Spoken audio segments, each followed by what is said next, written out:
जय श्री कृष्ण। सत्युग वचन YouTube channel में आप सभी का हार्दिक स्वागत है। आज हम सुनेंगे देव उठनी एकादशी की पावन कथा।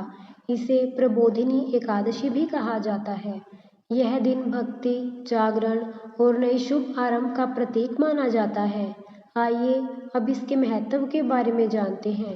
हिंदू धर्म में माना जाता है कि भगवान विष्णु, जो सृष्टि के पालनहार हैं, आषाढ़ शुक्ल एकादशी को क्षीर सागर में शेषनाग की शैया पर योग निद्रा में चले जाते हैं।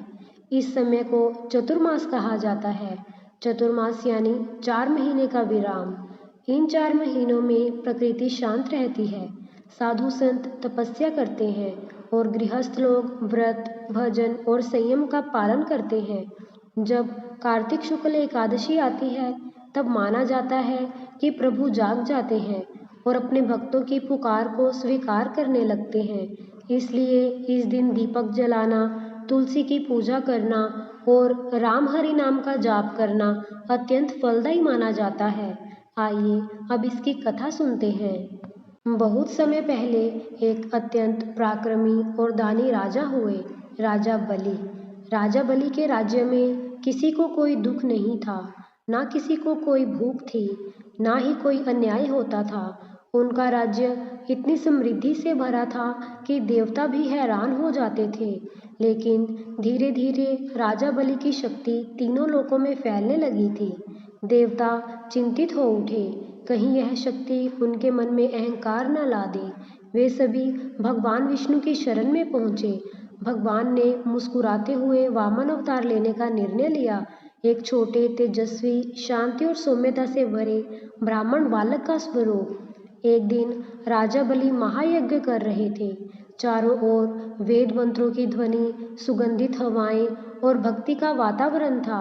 उसी समय वामन भगवान वहां आए। उनके तेज को देखकर राजा बलि खड़े हो गए और अत्यंत सम्मान से बोले, ब्रह्मचारी देव, कृपया बताइए मैं आपकी कौन सी सेवा कर सकता हूँ। वामन जी ने शांत स्वर में कहा, मुझे केवल 3 पग भूमि चाहिए। सभा में सबको यह बाल सुलभ मांग लगी, लेकिन राजा बलि ने वचन दे दिया। जैसे ही वचन दिया, वामन जी विराट रूप में प्रकट हुए। पहले एक पग से भूमि, दूसरे पग से आकाश और स्वर्ग नाप लिया। तीसरे पग के लिए स्थान शेष नहीं था। राजा बलि ने विनम्रता से अपना सिर आगे कर दिया और बोले, प्रभु, मेरा सौभाग्य होगा कि तीसरा पग मेरे सिर पर रखें। यही सच्ची भक्ति थी। शक्ति होने पर भी अहंकार नहीं। यही राजा बलि की महानता थी। भगवान विष्णु प्रसन्न हो गए।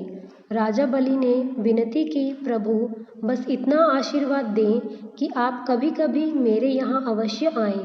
भगवान विष्णु ने वचन दिया, मैं चतुर्मास में तुम्हारे यहाँ विश्राम करूँगा और कार्तिक शुक्ल एकादशी को जाकर पुनः अपने धाम लौटूंगा। तभी से यह दिन देव उठनी एकादशी कहलाया। देव उठनी यानी देव के जागने की एकादशी। इस दिन का महत्व है कि भगवान विष्णु योग निद्रा से उठते हैं। घरों में तुलसी पूजा और तुलसी विवाह होता है। शादी, विवाह, गृह प्रवेश जैसे शुभ कार्य आरंभ हो जाते हैं और जीवन में नई ऊर्जा, नई शुरुआत आती है। तो भक्तों, यह थी देव उठनी एकादशी की पावन कथा। आशा करती हूँ कि आपको यह कथा सुंदर और प्रेरणादायक लगी होगी। इसीलिए कमेंट में जय श्री हरि लिखना। धन्यवाद। Hare Krishna, Hari Om. Stay tuned for more videos.